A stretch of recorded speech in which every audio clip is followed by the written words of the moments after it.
Dan. It would be nice to see those fireworks, but we know the troubles they can cause. They are always fun to see. It is always fun to listen to them and feel that concussion in your chest as they explode. Obviously, just try to be safe this year, no matter what you do or wherever you go. This is a look at Carmel Highlands today. We see a few low clouds out there along the sea, and maybe a few mid-level clouds showing up as well. We do have a pretty deep marine layer right now. Those low clouds have been kind of on and off and fairly thin along the coast today. We can see them on the visible cloud picture at the moment. They will thicken up eventually tonight, but yeah, it should be a pretty nice night if you're going to be heading out to take a look at the sunset. And right now, temperatures in the 60s to low 70s around the bay. Not too bad. A few spots in the 80s inland, not too hot. So we look at our air quality right now, still looking good across the region. No issues right there, even with the two fires. If you're very close to either of those fires, that may be a different story for you. But for all our major sensors in the major populated areas, we are looking thumbs up at the moment. Bigger picture is showing a weak area of low pressure that is fading. It is losing some strength right now.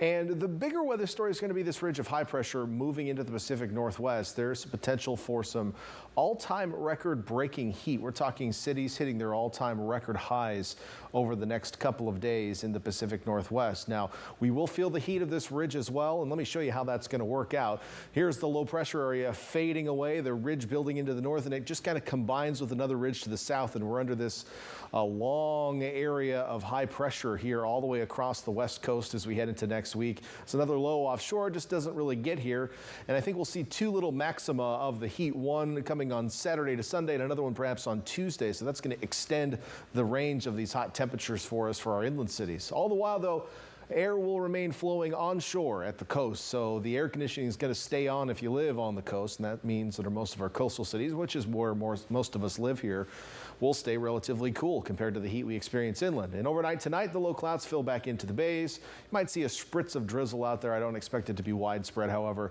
and the clouds will be widespread as we wake up tomorrow morning into our inland valleys as well. During the afternoon tomorrow, we'll see the clouds break up like we saw today and only be in a patchy sense around the area.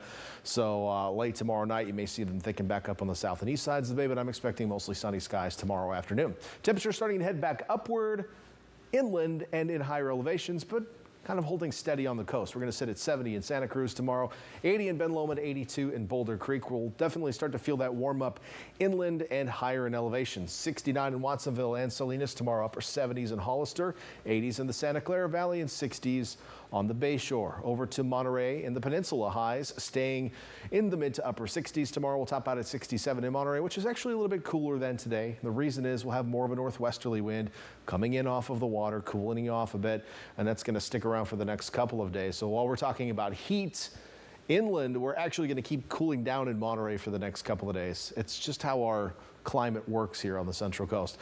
Farther south, 70s to 80s in the Salinas Valley. Back toward the coast, a little bit cooler. Our hot spots closing in on 90 degrees tomorrow. As we look at that 7-day forecast, the net cool down is there on the coast through Friday, and we'll notice that more on the south side of the bay with those northwesterly winds. We probably won't see too much change in Santa Cruz. With that said, as the ridge builds in, our overall temperatures on the coast will probably warm up a bit this weekend and into next week, even though we'll have low clouds at times during the day and even some passing high clouds at times.